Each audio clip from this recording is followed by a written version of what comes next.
Assalamualaikum warahmatullahi wabarakatuh.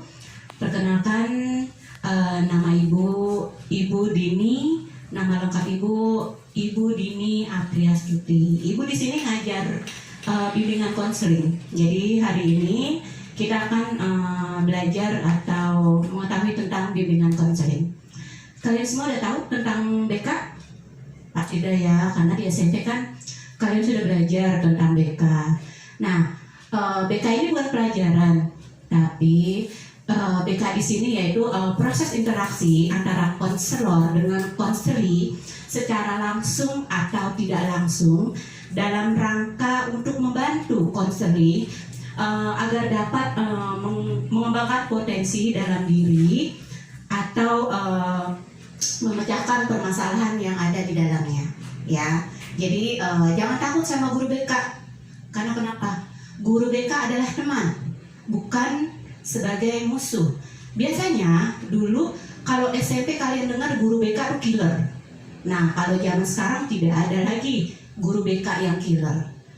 Guru BK adalah teman bagi siswa-siswi yang sekolah di SMK Medical High School. Dimanapun sekolahnya, sekarang BK adalah teman, ya. Bukan sebagai guru killer yang ditakutin, beda. Nah, kalian tahu asas apa sih yang apa ya, mendampingi atau asas bimbingan konseling itu? Kita lihat sebentar ya. Nanti kapan-kapan kita belajar langsung di kelas dengan PPT, video, YouTube, kita belajar dari sana, kita saling komunikasi, kita saling sharing. Nah, kebanyakan kita sharing, ya. Di sini asas bimbingan konseling dalam pelaksanaan bimbingan dan konseling diberikan pada konselor terhadap konseli harus didasari oleh asas-asas berikut. Yang pertama adalah asas kerahasiaan. Nah, di sini kalau kalian misalkan, Ibu, saya mau curhat dong. Tapi Ibu jangan bilang-bilang ya, itu rahasia. Nah, itu termasuk dalam asas kerahasiaan. Kemudian asas kesukarelaan.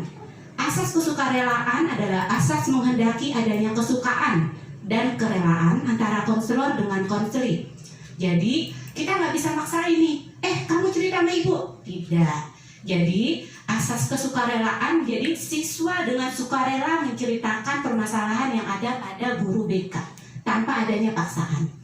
Nah, berikutnya adalah asas keterbukaan.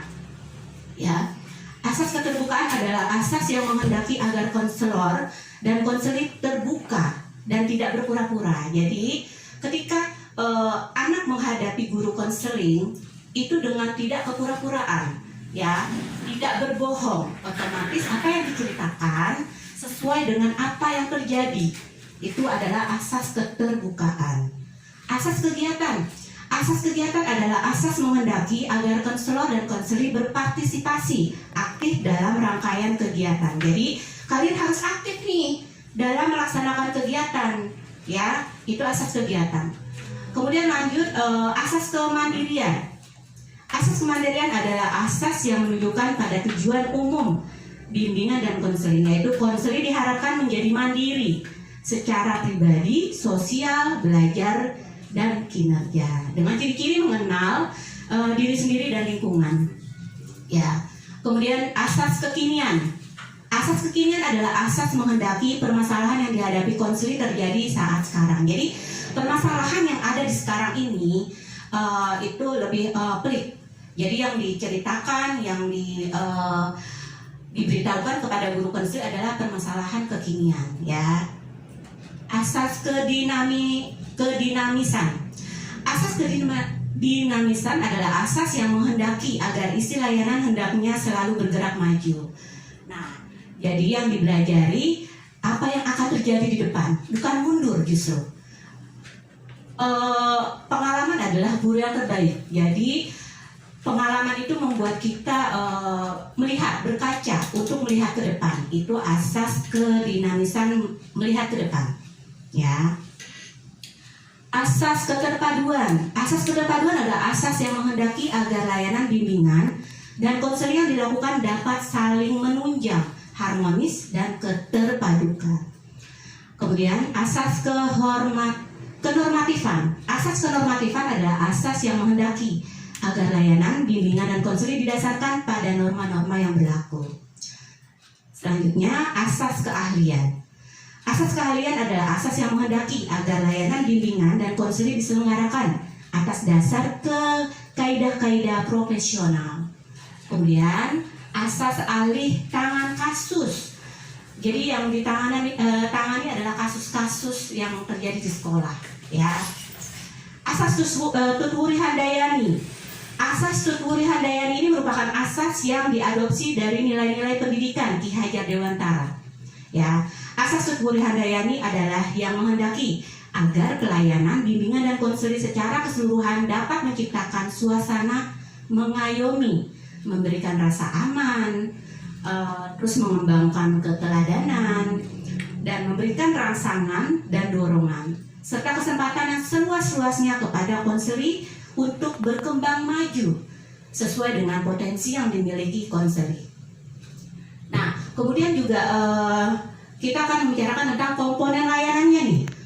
Layanan bimbingan dan konseling memiliki beberapa komponen yang terbagi dalam jenis layanan, kegiatan pendukung, dan format layanan, yaitu jenis-jenis layanan yang kita bicarakan adalah yang pertama adalah jenis layanan. Di sini ada layanan orientasi. Layanan orientasi adalah layanan bimbingan dan konseling yang membantu peserta didik memahami lingkungan baru dan objek-objek yang perlu dipelajari untuk menyesuaikan diri serta mempermudah dan memperlancar perannya di lingkungan baru yang efektif dan berkarakter. Ya, kemudian ada layanan informasi. Layanan informasi adalah layanan bimbingan dan konseling yang membantu peserta didik menerima dan memahami berbagai informasi. Jadi kamu kalau mencari informasi ataupun apa bisa ditanyakan ke bimbingan konseling, karena di layanan informasi ini kalian bisa bertanya, apa sih yang akan kalian hadapi ke depan? Apa sih yang akan kamu hadapi untuk masa depan kalian? Nah, itu informasi.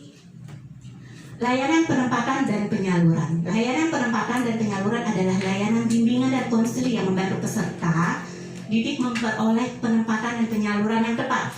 Jadi penempatan dan penyaluran itu ketika kalian menanyakan, Bu, setelah lulus saya mau kemana ya? Bu, kuliah apa ya yang akan saya pilih ketika saya lulus? Nah, itu bisa kalian tanyakan pada bidang konseling, ya. Kemudian layanan penguasaan konten. Layanan penguasaan konten adalah layanan bimbingan dan konseling yang membantu peserta didik untuk menguasai konten tertentu sesuai dengan tuntutan kemajuan dan berkarakter cerdas yang terpuji sesuai dengan potensi dan peminatan dirinya. Kemudian ada layanan penguasaan perseorangan. Layanan penguasaan perseorangan adalah layanan bimbingan dan konseling yang membantu peserta didik dalam mengentaskan masalah pribadinya melalui prosedur perseorangan. Jadi layanan ini pribadi. Kalian bisa menghadap pribadi langsung ke guru konseling untuk membicarakan permasalahan yang kalian hadapi. Layanan bimbingan kelompok.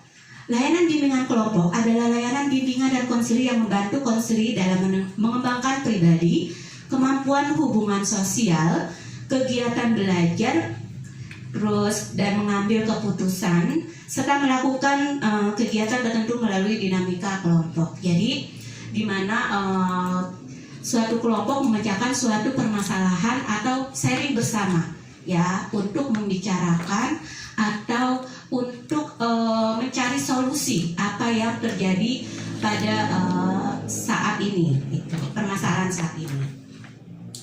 Kemudian ada layanan konseling juga. Konseling kelompok, ada juga nih layanan bimbingan dan konseling, ya, hampir sama ya.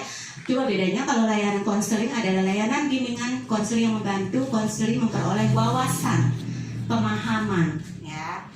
Kemudian layanan mediasi. Layanan mediasi adalah layanan bimbingan konseling yang membantu konseling dalam melaksanakan permasalahan dan memperbaiki hubungan dengan pihak lain. Jadi kalau seandainya kalian punya permasalahan baik itu pribadi maupun kelompok, di dalam layanan mediasi itu kita bisa melihat satu titik di mana kalian permasalahan itu terjadi, ya. Perlu nggak nih kalian berbaikan? Harus. Justru dengan adanya layanan mediasi kita dapat melihat siapa yang benar, siapa yang salah, siapa yang bisa diperbaiki, ya.